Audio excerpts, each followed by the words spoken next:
What's good, everybody? You back with your man G. Another episode of Sound Spotlight. Today I'm super excited because we're here in JReelz Sound Studios, South Florida. I have a very special guest with me, producer, engineer, studio owner. I met this guy producing events, and I'm like, man, how real is it? He's like, it's super real. My man J.Reelz in the building. What's up, bro? What's up, man? So, we here in your studio. Yes. It's my first time here. Yes. I'm excited because this is a dream come true for you, bro. Yeah. So, tell the people who you are. Tell them where you from. Well, Jason Johnson, JReelz, born in Bronx, New York, raised in South Florida. I've been producing music since I was about 15, but I've been into music since I was like 6. Okay. I did keyboard lessons. I was in the drum lines and marching bands, and I parlayed all that into a full scholarship at the Miami International University of Art and Design for audio production. Graduated with that, and then, interned for 2 years, the worst. Engineered at a couple studios, and now I'm here at my own. And now you got interns of your own. Yeah. So we definitely gonna dive into that. So JReelz Sound Studios. Yes. What made you want to step out on your own and start your own thing? Really, if it wasn't for COVID, I don't think I would have done it. Okay. Because COVID, now we're forced to be at home, and now at least in the start of it, nobody wanted to go out to the studio. They were like, nah. Right. Yeah. I'd rather work with you. So I just started a home studio from March to June. Okay. I was in a home studio. Yeah. Okay. And I had my setup.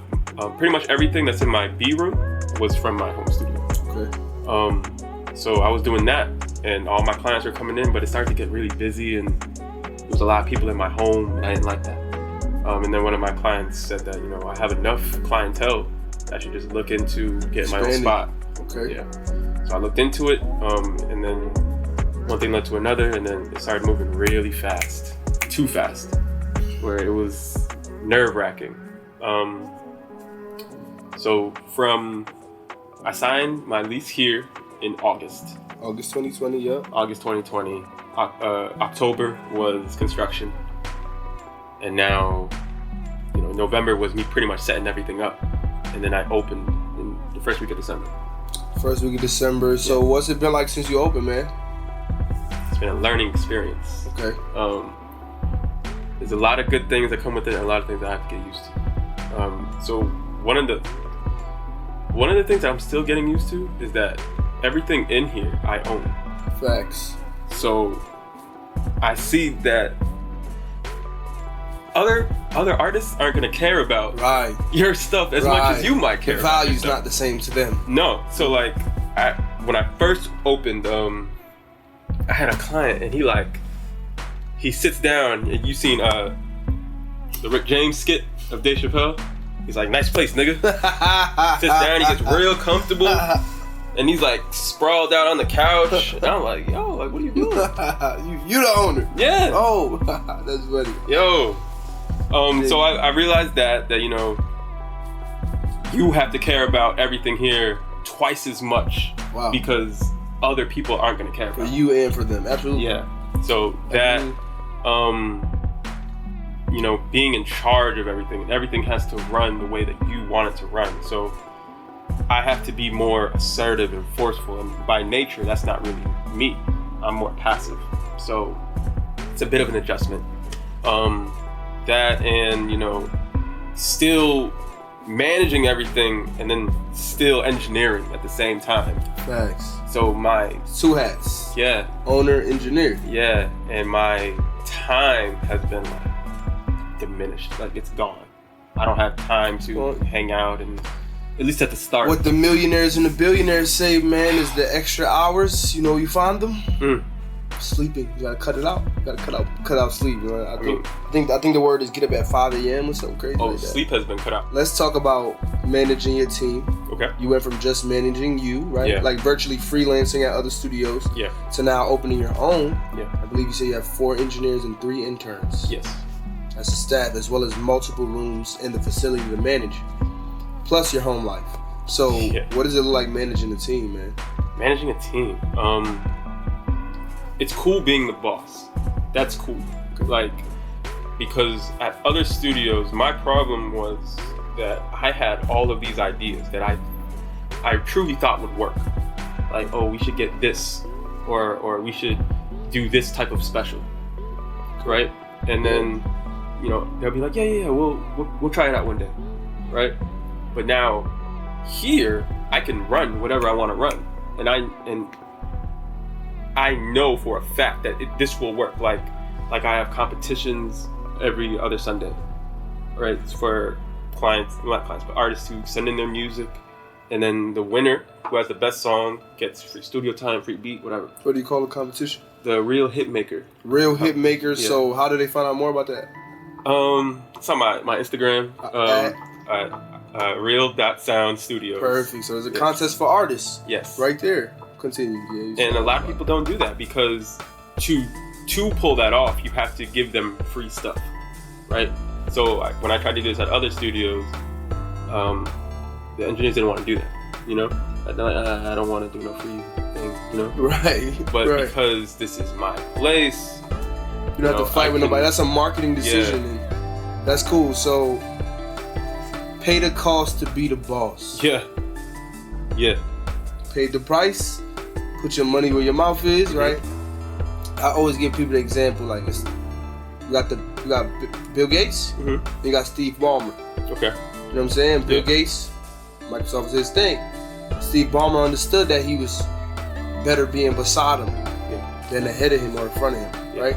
So as far as building your team, what are you looking for in that next person?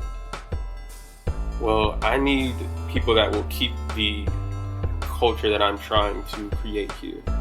And another thing that I noticed, but I didn't necessarily like about some studios, is the professionalism. The professionalism wasn't gone. Like it was treated as a studio, not as a business. Like thereof professionalism. Right. Okay. So like people would come in and, you know, the whole place smells like smoke. Okay. Like stuff is dirty and nothing is organized, you know? Right. I hated that. So something here that I'm trying to instill is professionalism. Okay. So I need anybody that works here, I need them to have that. Because we're starting to get some reviews on Google, and I think that's great. That a lot of the reviews is professionalism. And I need other engineers that come here to keep that going.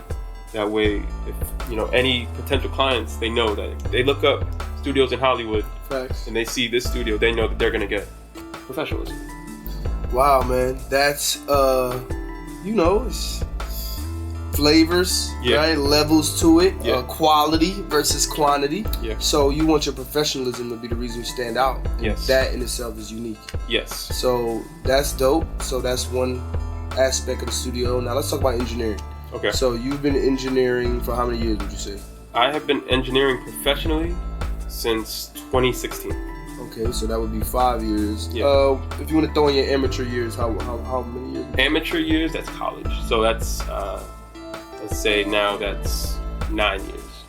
9. So when did you actually pick up the trade? Like the first time you started making beats or whatever it was? Making beats now. I've been making beats since I was 15. 15. So seasoned. Some experience. Yeah. Really made some progress. What is your process like of getting started, whether it's with a production or mix?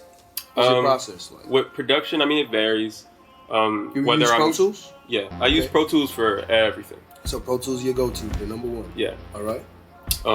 So the process varies. Like if I'm working with a client, you know, more than likely that client will have an idea. Okay. So they'll come to me with like, you know, I want to sing like my song like this, and then I'll make something to cater to that, right? But if I'm doing it by myself, you know, maybe I'll start with like a loop, and then I'll build on that loop. Or there's this cool thing, Arcade.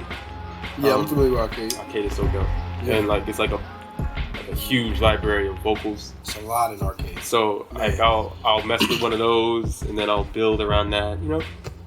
It varies. The process for production with mixing, it's pretty much the same thing every time for me. You know, when I record all my main vocals first, and then my dubs and my ad-libs. Okay, stacking. Cool. I'm sure somebody take notes. Guys, make sure you're taking notes on this part right here. Yeah. Oh, and I teach classes. Okay. Every Sunday. Okay. Before you came in, my class was ended. Oh, that's who was leaving. Yeah. Facts. So yeah, I'll get all my vocals right and organized, and then I'll start processing all of that. You know. Right after you get it all clean and how you want it to sound. Yeah. It's lit. So do you operate like on a template? Yeah, I created my own template. Okay. So that's the first thing you do, opening your template. Yep, first thing. And that right there, that cuts down like at least 10 minutes. At least 10? At least. Could be half an hour, right? Making all those adjustments. So that's a gem right there, creating that template. Like. Yes. The very first thing that I taught, my first class that I had, it was speed and proficiency. Because you don't want to open Pro Tools, right? It's a blank session, and now the clock is ticking, and the artist's time is on the line right now. Right. So he's ready to go. They've already invested. And now you're just, trying to get your stuff right. Okay, I'm gonna use this again. I'm gonna use this again. That's the one thing they stress to is that full set that should be done before they walk in the room. Exactly. You want to have that up already. And now once the client gets here and they do whatever they need to do, walk in the booth, they're ready to go. Exactly. Yeah. Okay, cool. So that's standard. Yeah. Culture. Yeah. You know what I'm saying? Professionalism. Everything we hit on. And when I first walked in, we were talking about, transition from other studios, and you said, I built this because I want to make a career out of engineering. Yeah. So any advice for somebody who's wants to make a career out of engineering, whether he's 15 right now or he's already been in the game? Well, I mean, some advice I'll give to engineers, producers starting out, you're gonna get 1,000 no's before you get a yes. And that's in ways a reason why I started my own studio, because no one can tell me no anymore. This is mine and I built this up. But to get in a really big studio, like with the top of the line engineers and top of the line clients, right, it's not that easy. You just can't walk and get a job in Circle House or Hit Factory, right? That working with the best producers and best artists, I mean, in ways the saying of it's who you know is 100% true for this business, because